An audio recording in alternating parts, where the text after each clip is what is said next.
try your best to find someone, something to at least express your emotions and, just talk about it, because keeping everything in is not the answer. And I know a lot of people, they don't want to bring their problems onto other people.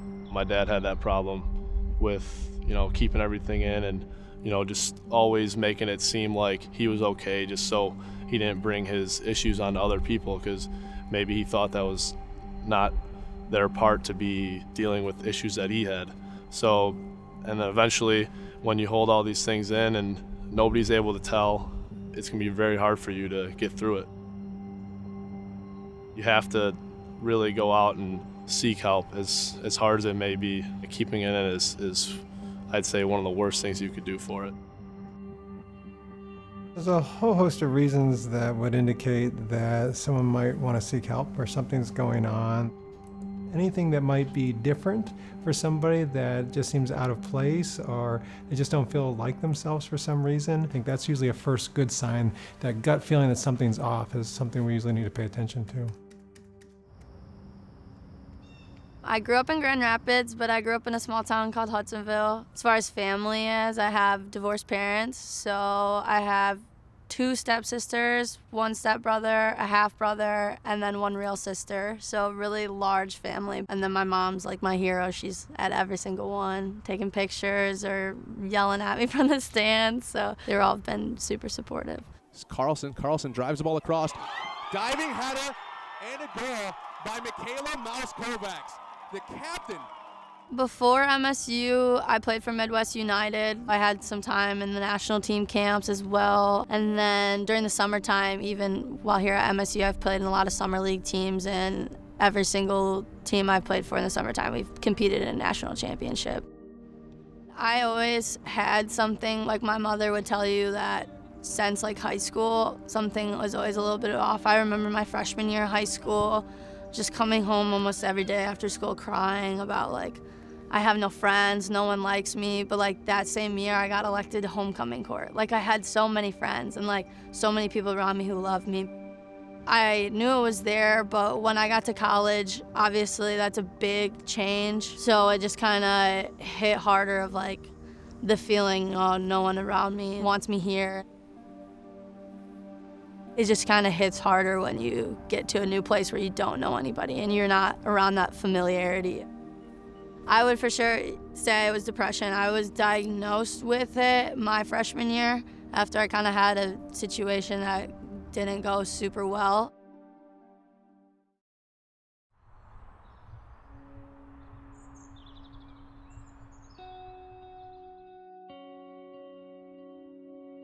You're away from home, you are around new people, you're going through a whole new soccer program with new coaches and everything. Everything's different, and so it's just kind of a ongoing like stacking of things that just come all together and kind of hit you in the face. When you're practicing or when you're in a game or around your teammates, like you're thinking about solely soccer. But as far as the other aspects of being a student athlete, having to go to meetings, having to go to homework, you had a negative outlook on so many things. Would feel myself just close up. Things were starting to affect my mood more. And I would just be like, why am I here? Why am I doing this? I just want to go home. I just want to lay in my bed. I just don't want to be here.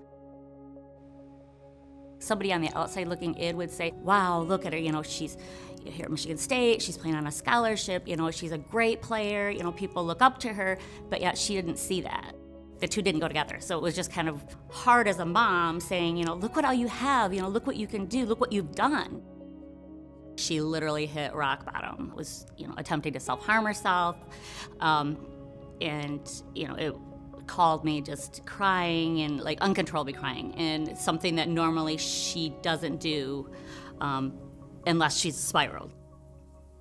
Got in the car, I remember it was Super Bowl Sunday. It was like during the game, I'm like, oh my gosh. So I got in the car, drove down here, and then, just was with her.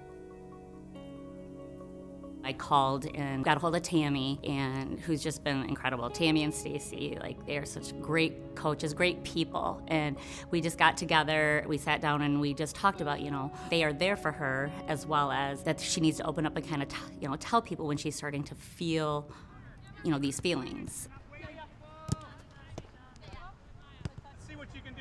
All right, let's see if you got it. Here we go, play. Here we go, stay. We commended her for being just so proud to be able to reach out. I think that there's a trust within our program, and it starts with Tom, and he kind of infiltrates it all the way down to say, on a good situation or maybe on a tough day, you have to know we have an open door policy that you can come to us forever, right? And everyone loves to hear that, but I think until you're faced with maybe having a tough time, not really knowing what she has to try to persevere through, what she tries to have to like take on herself, or truly having being courageous and asking for help. When she made that step, because she's such a tough kid, we embraced her and we just said, thank you for being so honest, and that we'll take that steps with you, whatever that might be. In our Spartan family, if you need us, we're gonna find a way to be there for you, even if we don't have the answers immediately. She's a fixer. She goes in and dominates. So again, probably to her, she probably wanted to fix it herself first, but we commended her for coming to us, and because I do believe it does take courage, and that's not easy to do.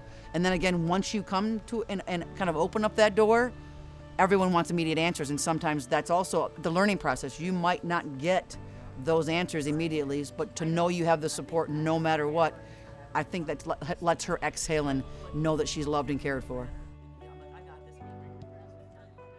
All my best friends knew about it.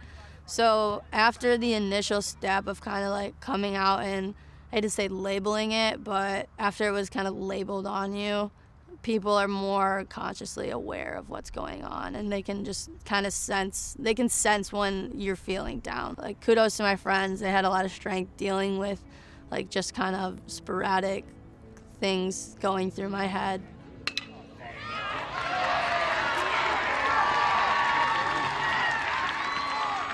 Everyone always sees athletes as people who have everything going right for them. They're always happy. They're always, never struggling. For us to just take into account that it might not always be as easy for someone as you might think. Basically always treat everyone as if, maybe something is wrong. It's always to be aware of what could be going on in someone's life is very important, and it's something that I've learned both through Michaela and family members, and you see it in the professional games now. Some people coming out with mental health issues, and it's hard to see those, and for us to just be aware of those is, I think, the most important thing.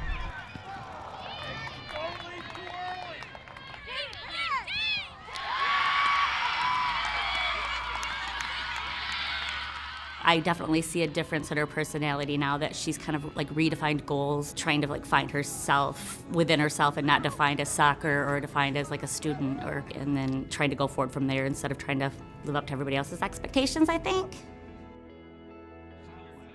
And depression isn't usually something you can just decide and turn it off.